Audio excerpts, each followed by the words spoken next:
ఏలూరు జిల్లా వేలేరుపాడు మండలాలలో పలు గిరిజన గ్రామాల్లో త్రాగునీటి సమస్యపై పార్టీ జిల్లా నాయకులు కట్టం వీరస్వామి అధ్యక్షతన సమావేశం నిర్వహించారు. ఈ సమావేశంలో భాగంగా CPI ML mass line Eluru జిల్లా కార్యదర్శి ఎస్కే గౌస్, పార్టీ జిల్లా నాయకులు సిరికొండ రామారావు మాట్లాడుతూ వేలేరుపాడు మండలంలో తీవ్ర మంచినీటి సమస్య ఏర్పడిందని అన్నారు.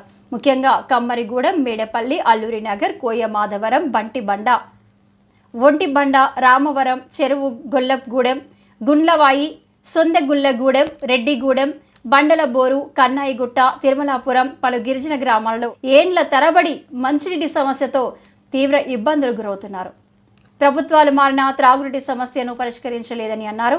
జిల్లా స్థాయి మండల అధికారులకు విన్నవించిన త్రాగునీటి సమస్య పరిష్కారం కాలేదని, గత వైసీపీ పాలనలో గ్రామ పంచాయతీ నిధులను సర్పంచ్ల అధికారులను లాగేసుకొని మంచినీరు మౌలిక సమస్యలు పరిష్కరించకుండా అన్యాయం చేశారని వారన్నారు. ఈ సమస్యను సంబంధిత ఆర్డబ్ల్యూఎస్, జిల్లా పరిషత్, ఐటీడీఏ, మండల పరిషత్ నిధులను కేటాయించి గ్రామాలకు తాగునీళ్లు అందించాలని వారు కోరారు. లేని ఏడల ప్రజల పక్షాన ఆందోళన కార్యక్రమాలు చేపడతామని హెచ్చరించారు.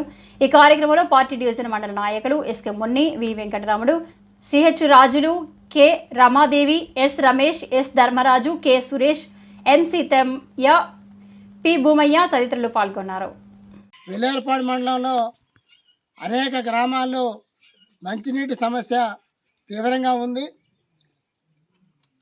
మేడపల్లి, కమ్మరిగూడెం, అల్లూరు నగర్, ఒంటిబండ, అదేవిధంగా కోయమాధవరం, గొల్లగూడెం, గుండ్లవాయి, రెడ్డిగూడెం, బండ్లబోరు, రామవరం, అదేవిధంగా అనేక గ్రామాలకు సంబంధించి మంచినీళ్ళు దొరికినటువంటి పరిస్థితి ఉంది. పెదవాగు ప్రాజెక్టు తెగిపోయిన తర్వాత మరి వాగులో నీళ్లు ఎండిపోయినాయి.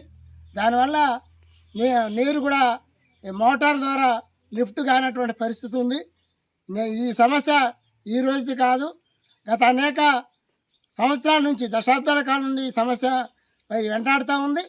దీనికి సంబంధించి మరి అనేక జిల్లా కలెక్టర్ గారికి, ఐటీడీ పిఓ గారికి, స్థానిక ఎమ్మెల్యే, ఎండిఓ గారికి, స్థానిక ఉండే అన్ని స్థాయిల అధికారులకు సంబంధించి ఆర్డబ్ల్యూఎస్ జిల్లా అధికారులు కూడా ఇవ్వడం జరిగింది. ఈ రోజు దాకా సమస్య పరిష్కారం పరిస్థితి ఉంది. జిల్లా అధికారులు, మండల అధికారులు గ్రామ పంచాయతీలకే బాధ్యత పెట్టి గ్రామ పంచాయతీ ద్వారా ఈ యొక్క సమస్యను పరిష్కారం చేయాలని చెప్పేసి అని వాళ్ళు చెప్తా ఉన్నారు. ఏదైతే గ్రామాలు ఉండేటటువంటి గ్రామ పంచాయతీ నిధులు చాలా తక్కువ ఉన్నటువంటి పరిస్థితి ఉంది. గత వైసీపీ ప్రభుత్వం సంబంధించి 5 సంవత్సరాలు గ్రామ పంచాయతీలో నిధులు రానటువంటి పరిస్థితి. వచ్చి నిధులు మొత్తం కూడా వైసీపీ ప్రభుత్వం, జగన్మోహన్ రెడ్డి ప్రభుత్వం నిధులు మొత్తం కూడా ఖాళీ చేసి మరి తీసుకున్నటువంటి పరిస్థితి ఉంది. మరి ఏదైతే ఎన్డీఏ కూటమి, మరి తెలుగుదేశం పార్టీ కూటమి సంబంధించి వాళ్ళ ప్రభుత్వం ఏర్పడింది, మరి 10 నెలల సంవత్సరం కావస్తూ ఉంది, 10 నెలలు పూర్తయింది. మరి ఈ సందర్భంగా మంచినీటి సమస్యని ప్రభుత్వ అధికారుల దృష్టికి, జిల్లా అధికారులు, ఎమ్మెల్యే గారి దృష్టికి, పిఓ గారి దృష్టికి, మరి లోకల్ ఉండేటటువంటి ఎండిఓ గారి దృష్టికి తీసుకెళ్ళిన సమస్య అయితే పరిష్కారం కాలేదు. ఈ సమస్యను వెంటనే పరిష్కరించాలని చెప్పేసి అని జిల్లా కలెక్టర్ గారిని, రాష్ట్ర ప్రభుత్వాన్ని డిమాండ్ చేస్తాను. ఏదైతే జిల్లా స్థాయి మరి ఆర్డబ్ల్యూఎస్ అధికారులు మరి ప్రత్యేక నిధులు కేటాయించి రక్షిత సమగ్ర మంచినీటి సరఫరా పథకం ద్వారా